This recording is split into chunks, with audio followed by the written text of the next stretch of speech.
नमस्कार, आप देख रहे हैं जी न्यूज। मैं हूं आपके साथ में मानसा मलिक। यूपी में प्राइवेट स्कूलों की मनमानी के खिलाफ योगी सरकार ने तो शिकंजा कसना शुरू कर दिया है और उधर अभिभावक भी अब सड़कों पर उतर रहे हैं।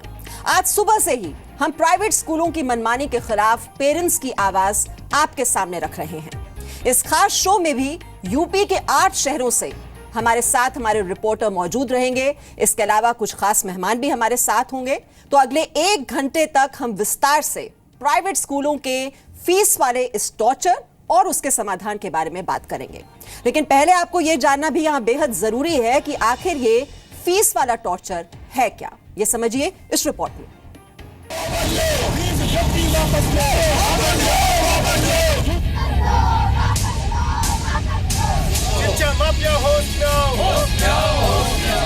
उत्तर प्रदेश के प्राइवेट स्कूलों में फीस के नाम पर लूट के खिलाफ क्या योगी आदित्यनाथ सरकार मां बाप की सुनेगी?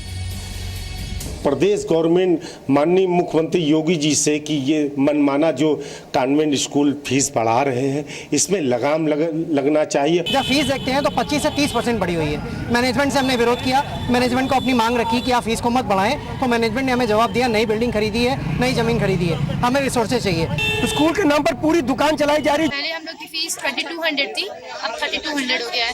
हम लोग इसलिए इकट्ठा हुए क्योंकि हम लोग को इतनी फीस हम लोग एफर्ट नहीं कर सकते। हम लोग के पेरेंट्स कैसे पढ़ा रहे हम लोग जानते हैं। कोई 1-2 स्कूलों या जिले में ही नहीं बल्कि पूरा यूपी मनमानी फीस वसूले जाने से परेशान है। शुक्रवार को 100 से ज्यादा अभिभावकों ने गाजियाबाद के वैशाली इलाके के सन वैली स्कूल में school fees, annual charges, stationery और यूनिफॉर्म में बेतहाशा बढ़ोतरी के खिलाफ प्रदर्शन किया। अभिभावकों ने यूपी के मुख्यमंत्री योगी आदित्यनाथ से ट्विटर के जरिए बढ़ी हुई फीस और अन्य चार्जेस स्कूल प्रशासन से तत्काल वापस कराने की अपील की। आखिर ये नौबत आई क्यों? स्कूली शिक्षा को न सिर्फ व्यवसाय बल्कि मनमानी कमाई का आसान जरिया बनाने की छूट पिछले कई साल में मिलती रही। अपने बच्चों का भविष्य बनाने के डर और लिहाज में अभिभावक स्कूलों की हर जायज नाजायज मांग मानते रहे। लेकिन अब इसके खिलाफ पूरे यूपी से एक आवाज उठी है। मनमानी फीस की शिकायत के बाद यूपी सरकार ने नोएडा सेक्टर 132 स्थित डीपीएस को नोटिस भेजा है। यूपी सरकार की दलील है कि मनमानी करने वाले स्कूलों के खिलाफ एक्शन का ये ट्रेलर है। आपके माध्यम से उत्तर प्रदेश के प्रत्येक नागरिक को आश्वस्त कर सकता हूं और अभी आपने ट्रेलर देखा है।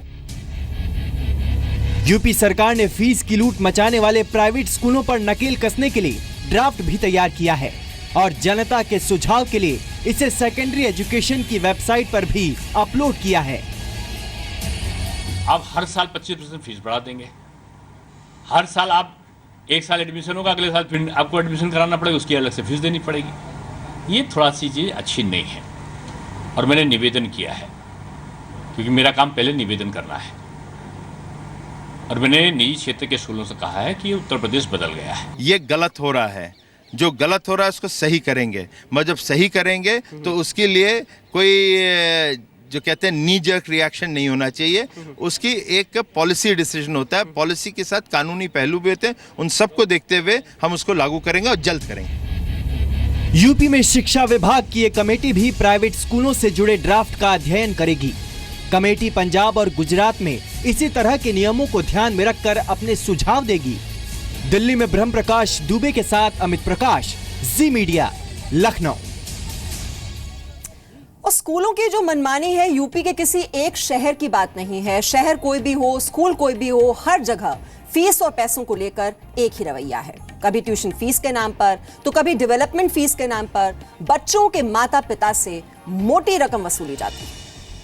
अगर मुख्यमंत्री जी ने अभी तो कहा है, कैबिनेट की मीटिंग में बोला है, अगर वो उसको यथार्थ रूप में जैसा कहा है उसको अगर फील्ड में लाते हैं, अगर उस पर कार्रवाई होती है तो अच्छा है। नहीं तो पहले भी अध्यादेश आ चुके हैं पर उस पर यही स्कूल प्रबंधक लोग बड़ी घूस दे के रजिस्ट्री से अपना स्टे ले आए। अगर ये करते हैं कोई काम और इस पे और इन्होंने जो कमेटी बनाई है, कमेटी में केवल ये फीस के लिए इन्होंने जो कहा है कि फीस का वो स्ट्रक्चर निर्धारण करेंगे।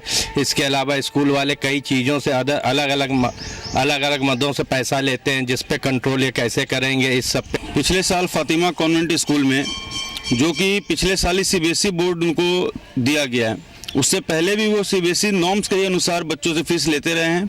और पिछले साल उन्होंने स्मार्ट क्लास, जो कि स्कूल में है नहीं, और बिल्डिंग को कोलैप्स करके बिल्डिंग गिरा दी गई है, और बिल्डिंग बनाने के नाम पर उन्हें स्पेशल एजुकेशन एक्सटेंशन के नाम पर उन्होंने बच्चों से मतलब अलग अलग मदों के तौर पे उन्होंने पैसा ज़्यादा लेने की कोशिश की। 10 साल से इस लड़ाई को लड़ रहे हैं अपने एसोसिएशन के माध्यम से। कानपुर में कई विद्यालयों में हम लोगों ने प्रदर्शन किया, धरना दिया। अब की बार योगी जी ने जो हम लोगों को आश्वासन दिया है कि निजी स्कूलों में जो मैं प्रतिबंध लगाऊंगा, हमें उम्मीद है कि शायद इससे कुछ लाभ मिले, वरना स्कूल वाले इतने पैसे वाले धनवान है, संगठित होकर के एक स्टे ले आते हैं फर्जी तरीके से, और उसके आधार पर अपनी मनमानी फीस बढ़ा रहे हैं। प्रशासन भी स्कूल वालों के इशारे पे काम करता रहा है। बिल्कुल बिल्कुल बिल्कुल करता है। और जो आपका यूपी सरकार थी, उसने पहले से हम लोगों को रोक रखा था, और उसके बाद जितने भी आप लोग कानपुर लखनऊ मूव कर रहे थे, कानपुर लखनऊ मूव कर रहे थे मुख्यमंत्री के, तो उनको सब ऑर्डर मिल चुका था, उन्होंने मुझे बीच में ही रोक लिया था। मैंने मानव श्रृंखला भी बनाई थी एक बार 2009 में। अब योगी कर रहे हैं, कुछ लगता है आपको? आते पेरेंट्स क्यों नहीं आते? इसका रीजन है, वो स्कूल के स्टूडेंट को सताते हैं, बोलते हैं कि हम आपके निकाल देंगे, आप सरकारी स्कूल को उनको यूज करिए। आप हमने ये मुद्दा उठाया था। मैंने कहा मेरे पति को बहुत ज्यादा प्रॉब्लम है, अभी मैं परसों डिस्चार्ज करा के ला रही हूँ, उनको सिरोसिस पेशेंट है। मैं जब गई प्रिंसिपल पास, मैंने उनसे कहा कि आप कुछ मेरे बच्चे की फीस माफ कर दीजिए, तो उन्होंने कहा आप अब सरकारी स्कूल में डाल दीजिए। स्कूलों के प्रबंधकों, प्रधानाचार्यों द्वारा बड़े बड़े प्रकाशकों और उनके एजेंसी होल्डरों के माध्यम से एक ऐसा पाठ्यक्रम साठ-गांठ करके बनाया जाता है कि वो एक महंगा पाठ्यक्रम होता है, महंगी पुस्तकें उस पाठ्यक्रम में सम्मिलित की जाती हैं, और उस पाठ्यक्रम का खुलासा नहीं किया जाता, आपसे कमीशन तय होता है। अगर एक बच्चे का सपोज करिए कि 4000 रुपए का बस्ता है, तो आप ये मान के चलिएगा कि 40% का कमीशन सीधे स्कूल के प्रबंधकों, प्रधानाचार्यों को दिया जाता है।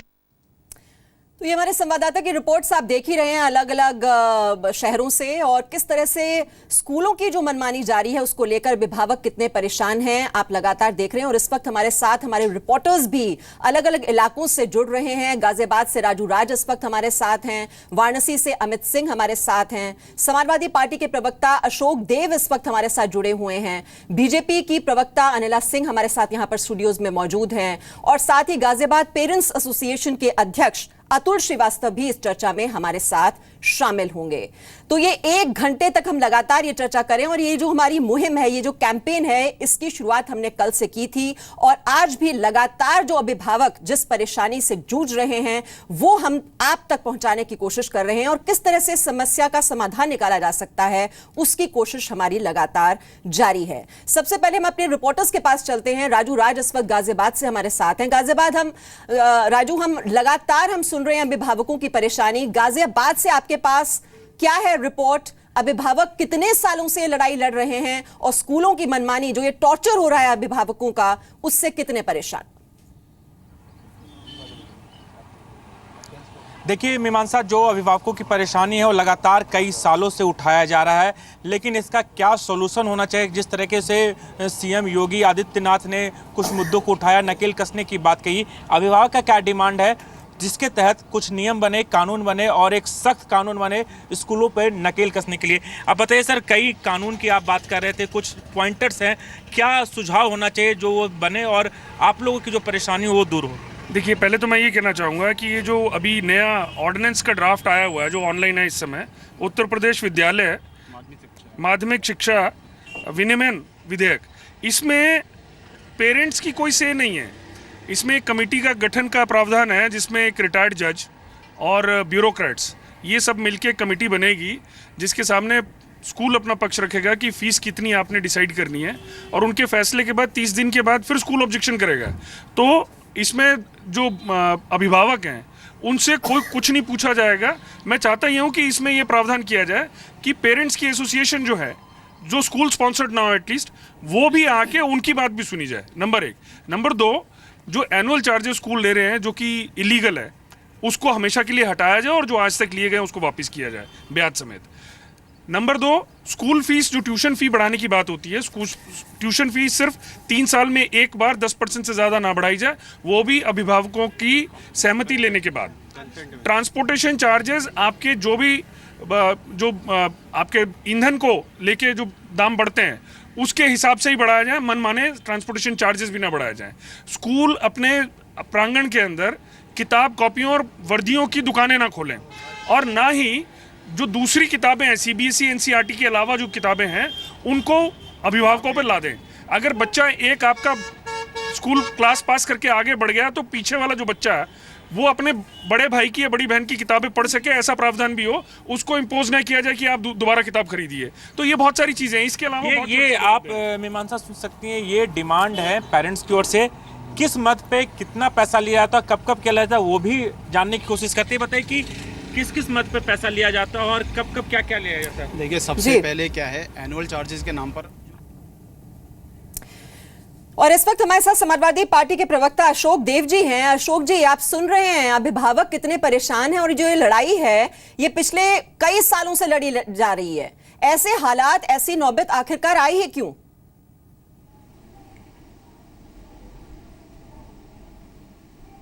मीमांसा जी, सबसे पहले मैं आपको बता दूं कि 2012 में जब समाजवादी पार्टी की सरकार बनी थी तो खास तौर से मैं पहले यूपी बोर्ड के बारे में बता दूं आपको। यूपी बोर्ड के जो जितने भी बोर्ड थे, क्लास थे, कक्षा 10, कक्षा 12 में, उस समय स्थिति बहुत खराब थी। माननीय मुख्यमंत्री श्री अखिलेश यादव जी ने उसमें तत्काल जो है ऑन रजिस्ट्रेशन कराने की सुविधा कराई। उसके साथ ही साथ उसके सिलेबस बदले गए, परीक्षा प्रणाली बदली गई, जिसका परिणाम ये हुआ कि भ्रष्टाचार कम हो गया। ऑनलाइन होने से लोग जो है जो पैसा लेकर के फॉर्म भरवाते थे वो समाप्त हो गया। रिजल्ट की जहां तक बात है तो रिजल्ट जो है हम सीबीएसई और आईसीएसई के बराबर ले खड़ा कर दिए। ये तो पिछले सरकार माननीय श्री अखिलेश यादव जी ने किया। रह गई बात फीस की, तो इसमें देखिए बहुत क्लियर कट है कि यूपी माध्यमिक शिक्षा परिषद में जितने भी कॉलेज थे, खासतौर से सरकारी और एडेड कॉलेज, वहां निःशुल्क शिक्षा है। रह गई वित्तविहीन कॉलेजों के लिए, तो वहां भी ट्यूशन फीस नहीं है, केवल वो फीस के नाम पे वार्षिक ले सकते हैं। आप सुन रहे हैं ना अभिभावक कितने परेशान हैं। हर साल ये फीस बढ़ाई जा रही है, हर साल बढ़ती रही। आपकी सरकार ने क्या किया? मेरा बहुत सीधा सा सवाल है। मैं वहीं आ रहा हूं। देखिए, सीधा पॉइंट पर आइए ना अशोक जी। मेरी बात तो सुनिए। अब देखिए, मेन जहां पे भ्रष्टाचार है वो है सीबीएसई बोर्ड और आईसीएसई बोर्ड। पिछली सरकार ने, माननीय श्री अखिलेश यादव जी ने, जितने भी यूपी में कॉलेज थे इस तरह के, खासतौर से लखनऊ में आपको उदाहरण के बता दूं कि जितने भी कॉलेज, बड़े कॉलेज थे, चाहे सीबीएसई के हो चाहे आईसीएसई के हो, वो अपना ड्रेस बदलना चाह रहे थे। उत्तर प्रदेश की तत्कालीन सरकार ने ड्रेस पर तत्काल रोक लगा दिया था। और आज सरकार बदलते ही आप पता करा लीजिए, लखनऊ में जितने भी बड़े कॉलेज हैं सभी ड्रेस बदल दिए, और ये ड्रेस यहाँ से नहीं खरीदवा रहे हैं। ये ड्रेस दिल्ली की कंपनियां, ये जो परेशानियां है ना जो हम आपको सुना रहे हैं, आप शायद देख नहीं रहे हैं। सुबह से आप देख नहीं रहे हैं टीवी, सुबह से आप नहीं दे रहे हैं। अशोक जी, मैं आपके पास आती हूँ और हमारे साथ, यही तो मैं कह रहा हूँ। चलिए, मैं एक बार फिर से, नहीं, अब आप देख रहे हैं, एक बार मैं और सुना देती हूँ आपको अभिभावक को की क्या क्या शिकायतें हैं और आपने क्या किया, आपकी सरकार ने क्या किया, ये आपको समझ में आ जाएगा उनकी परेशानियां सुनकर। हमारे साथ इस वक्त अमित सिंह है वाराणसी से। अमित, यहाँ अशोक देव जी कह रहे हैं कि उन्होंने तो बहुत कुछ किया उनकी सरकार ने, जो आपके साथ अभिभावक हैं उनकी तो परेशानियां हम सुन ही रहे हैं। जरा बताइए जरा उनको क्या, कितने परेशान हैं अभिभावक? बिल्कुल बिल्कुल अशोक जी तक हम अपनी बात अभिभावकों के जरिए ही पहुंचाते हैं। मुझे ये बताइए कि जब आप स्कूल में एडमिशन कराने के लिए जाते हैं या अगले क्लास में जब आपका बच्चा एडमिशन लेता है 5th से 6th में या 2 से 3 में, क्या परेशानी आती है फीस वृद्धि को लेके? हर वर्ष जैसे बच्चा हमारा क्लास 5th से 6th में जाता है तो री एडमिशन, बच्चा अगर आपके यहाँ नर्सरी से हमारा पढ़ रहा है तो हर वर्ष ये री एडमिशन लेते हैं, और री एडमिशन भी इनका हर वर्ष 20% के आसपास बढ़ जाता है। जैसे पिछले साल हम लोगों ने 8,000 रुपये री एडमिशन दिया, इस बार वो 9,000 हो सकता है या 10,000 भी हो सकता है। साथ ही साथ ये एम्यूनिटीज़ चार्ज लेते हैं। एम्यूनिटीज़ चार्ज इनका 2,000 से 2,500 रुपये होते हैं।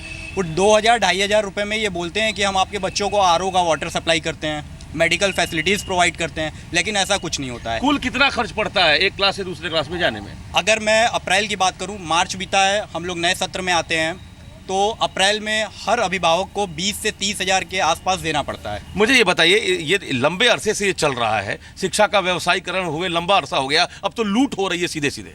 अवैध बूचड़ खानों में तो बेजुबान जानवरों को काटा जाता है। इन शिक्षा माफियाओं ने जीते जी इंसानों का पेट काटने का काम किया है। इनका बस चले तो हमारी लीवर, किडनी और आंतें बेचकर भी हम अभिभावकों से ये पैसा वसूल करने का काम करें।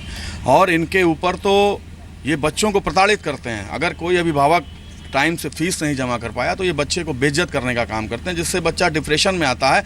इनके खिलाफ तो अभिभावकों को इनके खिलाफ पास्को एक्ट में मुकदमा दर्ज कराना चाहिए। आपकी बच्ची कुछ कहती है आपसे?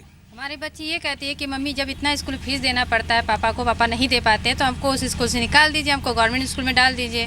हम उस कोचिंग वगैरह में भी ज़्यादा देना पड़ता है। देखिए ये दबाव है, बच्ची खुद कह रही है कि मुझे प्राइवेट स्कूल से निकाल के सरकारी स्कूल में डाल दीजिए। हमारे साथ फीस के नाम पर ये जो टॉर्चर है ये अभिभावकों का कब तक होता रहेगा? हालांकि योगी सरकार की ओर से निर्देश दिए गए हैं कि जो माफिया राज चल रहा है इस पर नकेल अब कसी जाएगी।